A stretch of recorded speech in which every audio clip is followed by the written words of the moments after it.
இன்றைக்கி நம்ம இந்த வீடியோவில் ரொம்பவே பர்ஃபெக்டான ஸ்பாஞ்ச் கேக் எப்படி பண்ணுறதுன்னு பார்க்க போகிறோம். இப்போ வரைக்குமே கண்டினியூஸாக டவுட்டாக கேட்டுகிட்டே இருக்கீங்க. ஒரு பர்ஃபெக்டான ஸ்பாஞ்ச் கேக் எப்படி பண்ணுறதுன்னு சொல்லிட்டு நிறைய டவுட்ஸ் கேட்டுகிட்டே இருக்கீங்க. இந்த மெத்தட் பார்த்தீங்கன்னா பேக்கரி ஸ்டைலில் எப்படி ஒரு ஸ்பாஞ்ச் கேக் பண்ணுவாங்களோ அதே மெத்தட் தான் நாங்கள் கூட ஷேர் பண்ணிக்க போகிறேன். இப்போ இந்த ரெசிபி எப்படி பண்ணுறதுன்னு பார்க்கலாம் வாங்க.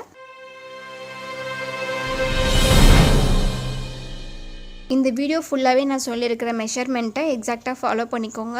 நான் பயன்படுத்திட்டு இருக்கிறது பார்த்தீங்க அப்படின்னா 250 ml மெஷரிங் கப் தான் நான் பயன்படுத்தியிருக்கேன்.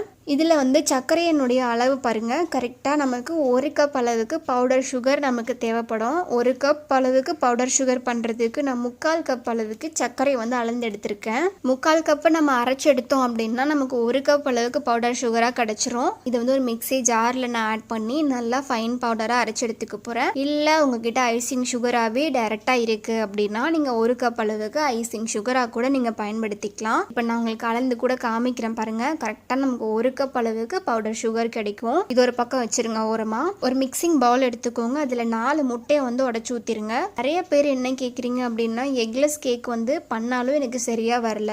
எக் கேக் எனக்கு ரொம்ப சாஃப்டா வருது, பட் முட்டையினுடைய ஸ்மெல் ரொம்ப அதிகமா இருக்குன்னு சொல்லி கண்டினியூஸ் டவுட்ஸ் எனக்கு வந்துட்டே இருந்துச்சு. ரொம்பவே சிம்பிள். நான் சொல்ற அட்வைஸ் என்னன்னா மேக்ஸிமம் கடையில் வாங்கின புது முட்டையா பயன்படுத்திக்கோங்க. அப்படி இல்லைன்னா எக்லெஸ் கேக்குக்கு டைரக்டா நீங்க போயிருங்க.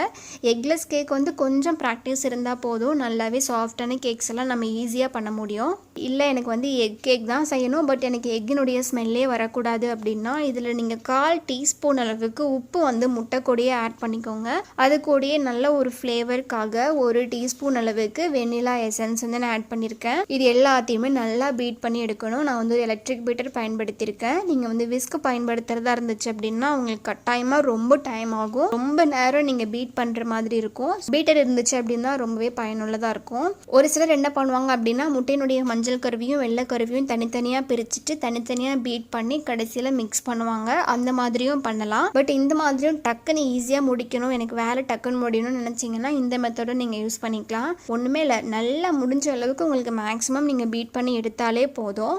நான் பாருங்கள், ரொம்ப ஸ்பீடு வச்செல்லாம் நான் பீட் பண்ணலை. ஒரு ஸ்பீடு வச்சு என்னால் முடிஞ்ச வரைக்கும் நல்லா பீட் பண்ணிட்டு இருக்கேன். ஒரு ஸ்டேஜில் என்ன ஆகும்னா நம்ம பீட் பண்ணுறதே தெரியாத அளவுக்கு நல்லா அந்த 4 முட்டை நல்லா டபுள் ஆகி கிடைக்கும். இப்போ உங்களுக்கு அதுலேருந்து நான் ஜஸ்ட் எடுத்து மட்டும் காமிக்கிறேன் பாருங்கள். எனக்கு நல்லா ஸ்டிஃபாகவும் இல்லை, ரொம்ப தண்ணி மாதிரியும் இல்லை, கரெக்டான கன்சிஸ்டன்சி இதுதான். இந்த ஸ்டேஜில் நம்ம பவுடர் சுகர் இருக்குது இல்லைங்களா, ஆல்ரெடி 1 கப் அரைச்சி வச்சுருந்தேன் இல்லைங்களா, அதை கொஞ்சம் கொஞ்சமாக ஆட் பண்ணி அதையும் நல்லா பீட் பண்ணி எடுத்துக்கணும். இந்த முட்டையும் பவுடர் சுகரும் நல்லா பீட் ஆகி ஒரு ஒயிட் கலரில் நமக்கு சேஞ்ச் ஆகி கிடைக்கும். பவுடர் சுகர் ஆட் பண்ணதையுமே மேக்ஸிமம் எல்லா டைரக்ஷன்லேயும் இந்த மாதிரி நல்லா ரொட்டேட் பண்ணி பீட் பண்ணி எடுக்கணும். முட்டையை நான் கிட்டத்தட்ட ஒரு 10 நிமிஷம் வரைக்குமே நல்லா நான் பீட் பண்ணி எடுத்துக்கிட்டேன். இப்போ இதை ஓரமாக வச்சிடலாம். அடுத்து ட்ரை இன்க்ரீடியன்ட் எல்லாமே ரெடி பண்ண ஆரம்பிச்சிடலாம். ஒரு மிக்சிங் பவுல் எடுத்துக்கோங்க. அதுலேயே ஒரு சலடை வச்சுக்கோங்க. அதில் கரெக்டாக 1 கப் அளவுக்கு மைதா மாவு ஆட் பண்ணிக்கணும். 1 டீஸ்பூன் அளவுக்கு பேக்கிங் பவுடர், 1/4 டீஸ்பூன் அளவுக்கு பேக்கிங் சோடா, அதே 1/4 டீஸ்பூன் அளவுக்கு உப்பு கூட கொஞ்சமாக நீங்கள் ஆட் பண்ணி நல்லா சலிச்சு எடுத்துக்கலாம்.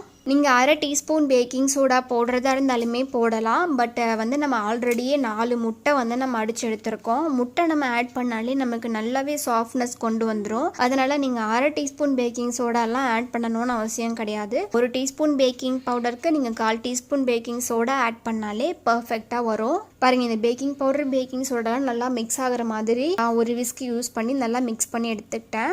அடுத்து இன்னொரு முக்கியமான ஒரு டிப்ஸ் நான் சொல்கிறேன். இது நீங்கள் எந்த டைம் என்ன கேக் ரெசிபி பண்ணாலுமே இப்படி பண்ணி பாருங்கள், ரொம்பவே பர்ஃபெக்டான ரிசல்ட் கிடைக்கும். நான் ஃப்ளார் ஆட் பண்ணுறதுக்கு முன்னாடியே முட்டை நம்ம பீட் பண்ணி வச்சுருந்தோம் இல்லைங்களா, அதை கொஞ்சமாக தனியாக எடுத்து வச்சுக்கணும். இப்போ நம்ம பீட் பண்ணி வச்சுருந்த முட்டைக்குள்ளேயே கொஞ்சம் கொஞ்சமாக இந்த ஃப்ளார் ஆட் பண்ணி நல்லா மிக்ஸ் பண்ணி எடுத்துக்கணும். நீங்கள் கட் அண்ட் ஃபோல்ட் மெத்தடில் ஒரு ஸ்பேச்சுலா பயன்படுத்தி பண்ணாலும் பண்ணிக்கலாம். இல்லை நல்ல ஒரு பெரிய விஸ்க் பயன்படுத்தி அதை நல்லா ஒரே டைரெக்ஷனில் அழகாக மிக்ஸ் பண்ணி எடுக்கிறதா இருந்தாலும் எடுத்துக்கலாம். இது ரொம்பவே ஈஸியாக இருக்கும். பாருங்கள், இந்த முட்டை கூட மாவு சேர்ந்து நல்லா பர்ஃபெக்டான பேட்டராக கிடைச்சிருக்கு. அடுத்து நம்ம என்ன பண்ணணும் அப்படின்னா ஆல்ரெடியே முட்டையை மட்டும் நம்ம பீட் பண்ணி தனியாக எடுத்து வச்சுருந்தோம் இல்லைங்களா, அதுலேயே 1/4 கப் அளவுக்கு ரீஃபைண்ட் ஆயில் நான் ஆட் பண்ணியிருக்கேன். நீங்கள் பட்டர் கூட பயன்படுத்திக்கலாம். இப்போ இதை நல்லா மிக்ஸ் பண்ணி எடுத்துக்கணும். நம்ம எண்ணெயை டைரெக்டாக ஆட் பண்ணாமல் இந்த மாதிரி நம்ம லைட்டாக ஒரு பேட்டரில் மிக்ஸ் பண்ணிவிட்டு நம்ம கடைசியாக ஆட் பண்ணும்போது ரொம்ப பர்ஃபெக்டாக கிடைக்கும். எண்ணெய் வந்து நல்லா மிக்ஸ் ஆயிடுச்சு. இதை வந்து நம்ம மெயின் பேட்டரில் ஆட் பண்ணி நல்லா மிக்ஸ் பண்ணி எடுக்க போகிறோம். இது கூட வந்து கொஞ்சமாக மில்க் ஃப்ளேவர் வேணும் அப்படின்னு நினச்சிங்கன்னா நமக்கு மில்க் எசன்ஸாகவே நம்ம கடையில் கிடைக்கும். அதில் ஒரு டீஸ்பூன் அளவுக்கு மில்க் எசன்ஸ் கூட நீங்கள் ஆட் பண்ணிக்கலாம். அப்படி இல்லைன்னா 1 டேபிள் ஸ்பூன் அளவுக்கு பால் கூட நீங்கள் இதில் ஆட் பண்ணிக்கலாம். ஸோ இதுதான் வந்து ரொம்ப பர்ஃபெக்டான பேட்டர் கன்சிஸ்டன்சி. இப்போ நான் இந்த பேட்டரை வந்து சின்ன ஒரு கேக் டின்னில் வந்து நான் ஆட் பண்ணி பேக் பண்ணி காமிக்கிறேன். கேக் டின்னில் நிறைய அளவுக்கு நீங்கள் ஆட் பண்ணணும்னு அவசியம் கிடையாது. ஒரு 3/4 வாசிக்கு நீங்கள் ஆட் பண்ணாலே போதும். கேக் வந்து நல்லா ரைஸ் ஆகி கிடைக்கும். கேக் பேட்டரை ஆட் பண்ணின பிறகு நல்லா இந்த மாதிரி லைட்டாக டேப் பண்ணி விட்டுக்கோங்க. விட்டுட்டு நம்ம இதை எப்பயும் போல் நம்ம பேக் பண்ணி எடுத்துக்கலாம். 180 டிகிரிக்கு ஓடிஜியை ப்ரீ ஹீட் பண்ணிவிட்டு அதே 180 டிகிரியில் ஒரு 30 நிமிஷம் வரைக்கும் நான் பேக் பண்ணி எடுத்தேன். ரொம்ப பர்ஃபெக்டான ஸ்பாஞ்ச் கேக் வந்து ரெடி ஆயிடுச்சு. இதே ஸ்பாஞ்ச் கேக்கை நீங்கள் கடாயில் பண்ண போகிறீங்க அப்படின்னா அடுப்பு வந்து மீடியம் ஃப்ளேமுக்கு 10 நிமிஷத்துக்கு ப்ரீ ஹீட் பண்ணிக்கணும். அதே மீடியம் ஃப்ளேமில் 30லேருந்து 35 நிமிஷம் வரைக்கும் நீங்கள் பேக் பண்ணி எடுத்தீங்க அப்படின்னா பர்ஃபெக்டான ஸ்பாஞ்ச் கேக் வந்து கிடச்சிரும். இப்போ பாருங்கள், ஒரு ஸ்பாஞ்ச் கேக் நான் ரெடி பண்ணி எடுத்துக்கிட்டேன். இதை வந்து நான் உங்களுக்கு டீமோல் பண்ணி காமிக்கிறேன்.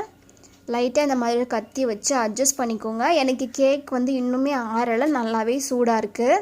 இல்லை உங்களுக்கு வந்து நல்லா ஆறிட்ட அப்புறம் நீங்கள் டீமோல் பண்ணுறதா இருந்தாலும் அழகாக பண்ணி எடுத்துக்கலாம். இப்போ நான் இதை வந்து ஒரு கூலிங் ரேக்குக்கு மாற்றிட்டு இதை வந்து நான் ஆற வைக்க போகிறேன். நான் பட்டர் பேப்பரும் பயன்படுத்தியிருந்தேன், அதையும் ரிமூவ் பண்ணி விட போகிறேன். இப்போ இது உங்களுக்கு கண்ணால் பார்க்கும்போது தெரிஞ்சிருக்கும். நல்ல சாஃப்டான ஸ்பாஞ்ச் கேக் வந்து ரெடி ஆகிருக்கு. இங்கே பாருங்கள், நல்ல சாஃப்டாக இருக்குது. இதே மாதிரி நான் இன்னொன்றுமே ரெடி பண்ணி காமிக்கிறேன். பேட்டர் ஆட் பண்ணதையுமே நல்லா டேப் பண்ணி விடணும். 30 நிமிஷத்துக்கு பேக் பண்ணி எடுத்தீங்க அப்படின்னா உங்களுக்கு பர்ஃபெக்டான ஸ்பாஞ்ச் கேக் வந்து ரெடி ஆகிடும். இதுலேயே நான் பட்டர் பேப்பர் ரிமூவ் பண்ணிவிட்டு ஆற வச்சு காமிக்கிறேன். இப்போ மேலே இருக்க ஒரு லேயரை மட்டும் நம்ம அழகாக கட் பண்ணி எடுத்துக்கலாம். இதுக்கப்புறம் நீங்கள் கேக்கு க்ரீம் எல்லாம் பயன்படுத்தி நீங்கள் சூப்பராக டிசைன் பண்ணிக்கலாம்.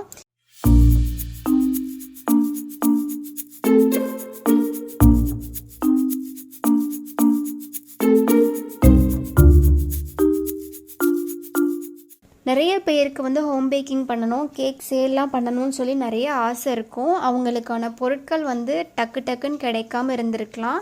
நமக்கு வந்து சென்னையில் கொளத்தூரில் ஒரு ஷாப் இருக்குது. பேக்கிங் இன்க்ரீடியன்ட்ஸ் எல்லாமே வந்து நீங்கள் டேரெக்டாக ஷாப் விசிட் பண்ணி கூட வாங்கிக்கலாம். இல்லை உங்களால் வந்து ஷாப் விசிட் பண்ணி வாங்க முடியலனாலும் பரவாயில்ல, நீங்கள் ஆன்லைனில் கூட நீங்கள் பர்ச்சேஸ் பண்ணிக்கலாம். ஆன்லைனில் பண்ணணும் அப்படின்னா 8056031758 இந்த நம்பருக்கு நீங்கள் வாட்ஸ்அப் பண்ணி ஆர்டர் ப்ளேஸ் பண்ணிக்கலாம். நிறைய ப்ராடக்ட்ஸ் வந்து நான் 1 by 1 நான் ஆட் பண்ண ட்ரை பண்ணுறேன். இந்த வெண்ணிலா ஸ்பாஞ்ச் கேக்கில் நான் சொன்ன ஒரு சில டிப்ஸும் ட்ரிக்ஸும் உங்களுக்கு பயனுள்ளதாக இருக்கும் அப்படின்னு நினைக்கிறேன். இருந்துச்சு அப்படின்னா கட்டாயமாக நம்ம சேனலில் சப்ஸ்கிரைப் பண்ணி வச்சுக்கோங்க. And thank you so much.